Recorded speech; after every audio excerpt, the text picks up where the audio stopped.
Porque será de suma importancia, debido a que, partimos de que hoy a partir de las 7 de la noche se va a realizar un conservatorio, ¿no? Un diálogo con periodistas reconocidos de amplia trayectoria, y este conversatorio denominado Héroes con Pluma, ¿no? Notables periodistas que han hecho historia en el país.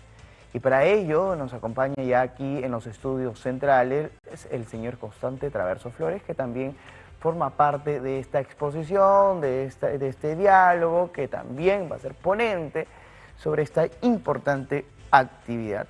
Señor Constante, ¿cómo está? Muy buenos días. Buenos días, ¿cómo estás? Un gusto nuevamente estar en Sol TV, la señal del norte. Efectivamente, la señal del norte. Coméntenos, por favor, ¿qué vamos a tener en este conservatorio? En este conversatorio vamos a... ¿Me permite, por favor? Vamos a tener que corregir algunos impases debido a... Ya, muy bien, gracias. Estábamos hablando sobre, amigos televidentes, sobre este conversatorio denominado Héroes con Pluma, ¿no? Periodistas trujillanos o liberteños reconocidos. El señor Constante Flores ha sido director del diario Liberación, exdirector del diario Liberación, y pues tanta historia hay detrás de esto. Ahora sí, señor Constante Traverso, coméntenos por favor el objetivo principal de este conversatorio. Bueno, el objetivo principal es que no se olviden, y hay que hacer historia, hay que escribir la historia del periodismo nacional. Y hay acá tres personajes realmente increíbles, ¿no?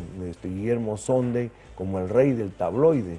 Guillermo Sonde tiene toda una historia periodística increíble, ¿no? Digna de elogios, ¿no? Yo lo conocí acá en Trujillo en una circunstancia que esta noche la contaré, y de ahí se nació una gran amistad, ¿no? Hasta poco antes de que estuvimos viéndonos, hasta muy poco antes que él fallezca, ¿no? Eso nos dio una oportunidad de conocer a Guillermo Sonde, que empezó trabajando en la prensa, ¿no? En la prensa, este periódico que era similar al Comercio y que era un estilo estándar, ¿no? Y que él entró ahí como un periodista más. Después estuvo en La Crónica. La Crónica fue fundada por don Rafael Larco para acompañar a Manuel Prado en la campaña electoral de 1939. La Crónica fue expropiada y el gobierno del general Velasco hizo de La Crónica un periódico bilingüe, un periódico que se escribía en quechua y también en español o en castellano, ¿no? El que diagramaba la crónica era Pedro Parra, y el que tomaba las fotos en la crónica era Carlos Chino Domínguez, que venía de Caretas y del comercio gráfico, con otra trayectoria inmensa. Ahora, entonces empiezan a juntar estos personajes que van a estar trabajando por mucho tiempo juntos. Coméntanos, por favor, quizás hay muchas personas que nos están viendo y que son estudiantes, ¿no? Apasionados al periodismo. ¿Cómo era en ese entonces el trabajo de los periodistas de calle? Bueno, el trabajo de los periodistas era primero un trabajo romántico, ¿no? En ese momento la noticia no era una mercancía, la noticia era algo muy especial que la manejaban los directores. Los directores eran tipos muy especiales y son de ellos pues, el ejemplo de eso, ¿no? Entonces, lo interesante era empezar el día con el cuadro de comisiones que aparecía en una vitrina en la sala de redacciones. Entonces cada periodista sabía qué le tocaba hacer ese día y salía en busca de la noticia, ¿no? A pie, en automóvil, casi la mayoría era a pie, ¿no? En colectivo, iban y buscaban la noticia, a veces acompañados de un fotógrafo, a veces no, ¿no? Entonces, y el Chino Domínguez, en este caso, si me pongo a contar el caso ya de la República, porque la República la funda Sonde, el Chino Domínguez, y el que hace el diseño de la República, que hasta ahora circula, es Pedro Parra. Es toda una historia muy hermosa, porque Guillermo Sonde habían ya terminado su periodo en La Crónica, estaba escribiendo un libro y se encerraba en su casa a escribir, cuando va el Chino Domínguez y le toca a la puerta y le dice: Guillermo, hay que hacer un diario. ¿Y cómo se llama ese diario? La República. Y así nace la idea de hacer la República. Hay fotos cuando está Guillermo Sonde y su esposa Charo y el chino, el poeta Naranjo, limpiando el local donde iba a funcionar la República. Entonces, esto es una historia hermosa, ¿no? Entonces, lo hermoso es que ya está toda la noticia y entonces viene el cierre del periódico. El cierre de un periódico, bueno, y lo espectacular era el trabajo de Sonde, pues era un monstruo, ¿no? Entonces le traían la primera página a demostrarle, Parra venía con la primera página a decirle el diseño ya de esa mañana, y el titular lo iba a poner Naranjo, el poeta, era el titulero, el que ponía el título del periódico, lo que se iba a vender al día siguiente. Tenía mucho que ver con eso, ¿no? Cómo impresionaba en los kioscos, o cómo lo voceaban los canías, ¿no? Entonces era emocionante, ¿no? Entonces ese momento se emocionaban, pues, ¿no? ¡Ay, ponga esto! ¡Oye, corre para acá! ¡Oye! ¿No? Y Sonde era espectacular. ¡Tráeme una jarra de agua para tomar! Y era emocionante, era una cosa, yo lo he vivido casi un mes con él cerrando la República, por eso es una historia que la contaré en la noche, y entonces era emocionante ver el cierre del periódico, ¿no? Ya que iba a quedar. Entonces cuando ya se cerraba el periódico, ya estaba el titular, pasaba recién a las rotativas, a taller, ¿no? Antes de eso siempre había una revisión ortográfica y pasaba, ¡pum!, ya pasaba. Entonces Sonde se respiraba, ¿no? Y salíamos al Crillón a tomarnos un trago y un sándwich. Pero lo humano de Sonde es que venía con sándwiches del Crillón y del hotel a darle a todo su personal nocturno, ¿no? Entonces, esa vivencia es hermosa, ¿no? Vivencias, anécdotas que se viven, pues, ¿no? Así es. Ahora, coméntanos, por favor, señora Constante, esta relación que tenía el periodismo con el gobierno de turno, ¿es igual en el cual se registra en esos momentos? No, yo creo que, por ejemplo, el comercio, la prensa, después Expreso, después La República, eran los medios de comunicación más importantes. Cada uno mantenía su independencia. En los gobiernos democráticos eran muy independientes, ¿no? Apoyaban lo bueno, criticaban lo malo. No se alineaban con los gobiernos, tenían una independencia. En el caso de que yo conozco plenamente de La República, Sonde daba cabida tanto a la izquierda como al Partido Aprista. En ese tiempo las dos fuerzas más importantes, ¿no? La Izquierda Unida era la segunda fuerza electoral y el APRA la primera fuerza electoral. Y las figuras de Alan García y la figura de Barrantes pues cerraban los medios, ¿no? Y esta figura del gobierno de turno con respecto a la actualidad, es decir, por ejemplo, en el gobierno de Dina Boluarte siempre acusa a los medios de comunicación, nos hace ver como los malos de la película, donde nuestro objetivo principal es sacar, ¿no?, las denuncias, ¿no?, las exclusividades. Sin embargo, ¿esto era así? No, yo creo que antes ningún gobernante, ¿no? Hay que ver lo del caballero que era Belaúnde, pues, ¿qué va Belaúnde si iba a criticar a la prensa? No se le pasaba por la cabeza, ¿no? O el mismo Alan García, ¿no? Todos tenían que asumir la crítica que le hacían los medios de comunicación, ¿no? ¿Y por qué hay ese cambio actualmente? Yo creo que un cambio, si me permites decirlo como pienso, es por la falta de cultura política y la talla de estadista de nuestros gobernantes, ¿no? Eso es, ¿no?, cultura política, cultura general, estadistas, ¿no?, que se ponen en su lugar, ¿no?, y desempeñan un papel, el liderazgo. Eso es otra cosa. No tenemos líderes, carecemos de líderes. Entonces ese liderazgo se imponía no solamente en la población, sino en los medios de comunicación, ¿no? Caramba, un periodista respetaba al presidente porque era un líder, era un estadista, sabía conversar, ¿no? Mira, tenemos pues ejemplos grandes como Belaúnde, ahí en La Torre. ¿Quién se iba a atrever a discutir ahí en La Torre cuando era presidente de la Asamblea Constituyente? Era brillante. Antes quizás lo criticaron mucho por el antiaprismo y por todas estas tendencias que había, pero después, ¿no?, se le alababa, ¿no?, porque es un personaje importantísimo. Claro. No, a Bedoya, o también había sectores que le criticaban algunas cosas, pero caramba, con su obra que hizo como alcalde de Lima, todo el mundo se alineaba, ¿no? Y era un personaje importante. Entonces había crítica y el político asumía la crítica.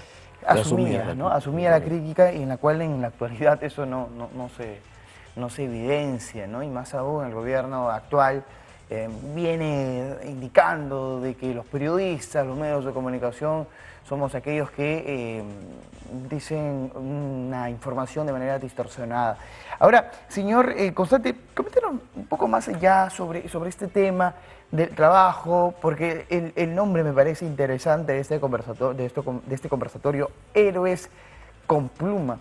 El trabajo del periodista en la calle en los años 80, 90, a la hora de abordar una noticia, era más, digamos, un poco difícil en la actualidad, en poder buscar la información. Por supuesto, no era muy difícil. Piensa los periodistas que murieron en Uchuracay, ¿no? Por el terrorismo, ¿no?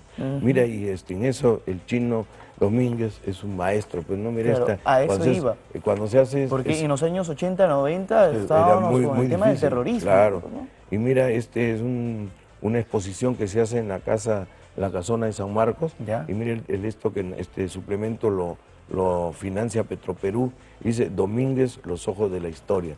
Es lindo verlo al Chino, ¿no? Con su cámara, ¿no? Sí. Porque es la pupila que logra quedarse. El Chino siempre me decía que mientras todos los periodistas corrían a la derecha a tomarle la foto al personaje, él corría a la izquierda. Y por eso sus fotos eran diferentes, claro. ¿no? Y esta foto que es histórica, que es hermosa, que es La Lágrima, es de una persona que han matado a sus familiares, ¿no? Y mira, se le ve solamente una lágrima. Esta es una foto que toma la captura, el lente, ¿no? El lente del Chino, ¿no? Sí. Mira las lágrimas, ¿no? Sí, sí. Por eso se llama Las Lágrimas, ¿no? Con esta se abrió la exposición del Chino Domínguez en la casona de San Marcos. Y si tú ves al Chino, lo ves en este periodo, mira, todo un libro de fotografías. Sí. ¿Cómo podemos olvidarnos de esto? ¿Cómo podemos olvidarnos? Esta es la historia, ¿no? Perfecto. Si ustedes ven acá, hay fotos, pero de personajes criollos, de la farándula. Ahí tienes la farándula, ¿no? La farándula limeña. Más acá tú tienes el terrorismo. Mira esta foto del edificio en el pasaje de Miraflores. Ah, ¿no? Claro. Mira, ¿no? Los coches bombas. Los coches bombas, sí. Imagínate. Todas estas cosas. Y también hay fotos, pues, de personajes como Oliveiro. Sí. Bueno, es una cosa, te voy a decir, el Chino capta para la historia. Señor, ¿no? Constante, nos piden por interno que vayamos terminando la entrevista, pero quisiera hacerle dos preguntas puntuales. La primera, ¿cómo los medios de comunicación pueden aportar a la sociedad frente a los problemas que ya sabemos? Bueno, yo creo que los medios de comunicación hoy más que nunca tienen un rol importantísimo. Si el periodismo, hoy no, el periodismo impreso al que yo me estoy refiriendo ya está agonizando para hacer, ¿no? Ya está desapareciendo por la fuerza de la televisión y la fuerza de las redes hoy día en la internet, que es tremenda. Y yo creo que tenemos que eso manejarlo, regularlo, ¿no? La televisión tiene que tener una línea seria, por ejemplo, como la que tiene Sol TV, que es amplia, ¿no?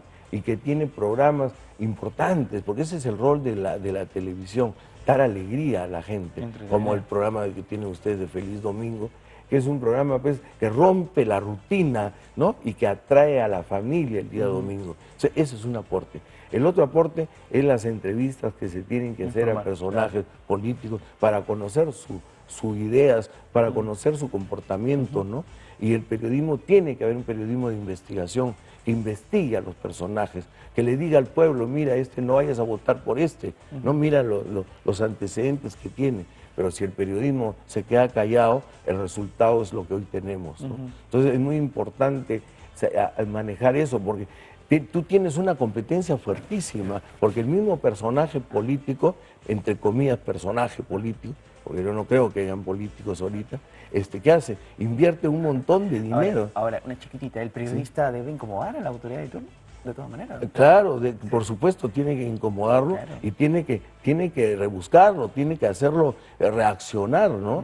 ¿no? Y como a veces no pueden contestar, entonces critican a la prensa, ¿no? Sí. Porque no tienen respuestas, ¿no? Sí, entonces, por eso yo te digo que el rol del periodismo hoy día, más que en el mundo, no es solamente en el Perú, en el mundo, es importantísimo.